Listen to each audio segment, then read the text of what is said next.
그런 정도만 노력을 해도 이거는 단순 승인으로는 아니고 또 안때로부터 3개월 내에 한정 승인을 할 수 있게 해주겠다, 이런 취지입니다. 그리고 자기한테 과실이 없었다, 이 책임은 상속인한테 있습니다.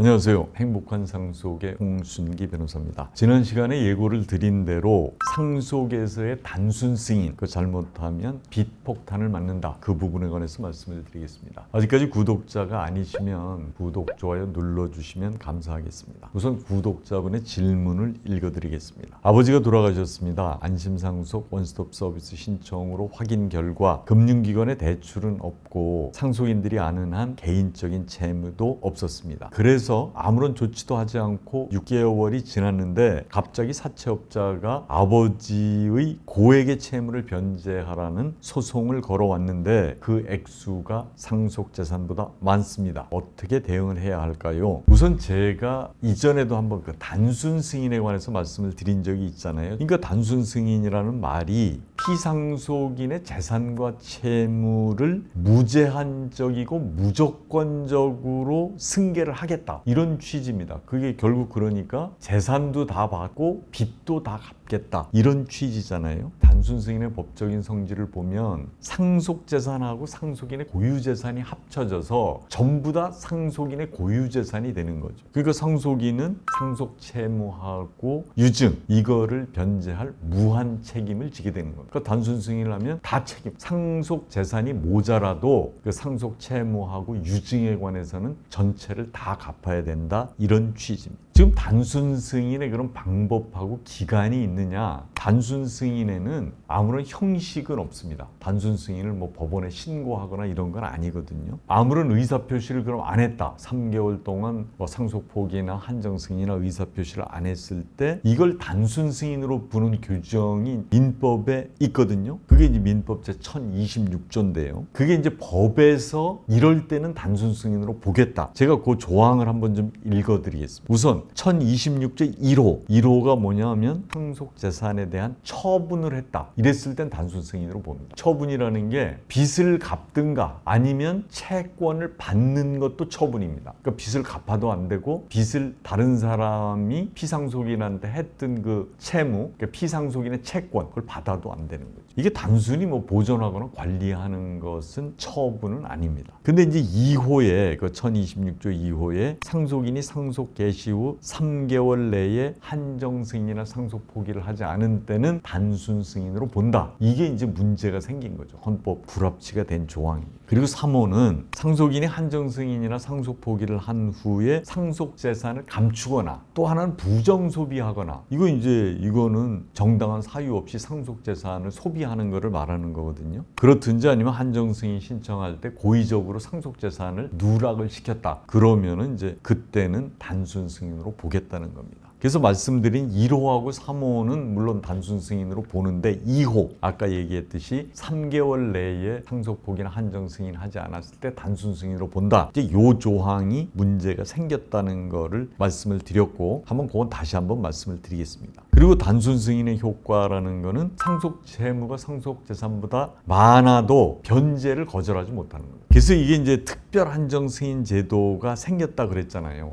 1019조 3항에서 2022년 12월 13일 날 신설을 했는데 결국 그 얘기입니다. 그 상속인이 별 잘못이 없이, 특별한 뭐 귀책 사유 같은 것이 없이 상속 채무가 상속 재산보다 많다는 걸 알지 못했다. 그렇다면은 상속 포기나 한정 승인을 안 했더라도 그 사실을, 그러니까 상속 채무가 많다, 그 사실을 안때로부터 3개월 내에는 한정 승인을 하게 해주겠다, 이런 취지입니다. 그래서 거기서 중대한 과실, 결국은 조금만 노력을 하면 알 수 있었는데 그 노력도 안 했다, 이런 취지거든요. 안심상속 원스톱 서비스 신청을 했다거나 또 뭐 대출에 관해서 알아보고 은행 같은 데서 부동산의 근저당권이 설정돼 있는지를 보고 그런 정도만 노력을 해도 이거는 단순 승인으로는 아니고 또 안때로부터 3개월 내에 한정 승인을 할 수 있게 해주겠다, 이런 취지입니다. 그리고 자기한테 과실이 없었다, 이 책임은 상속인한테 있습니다.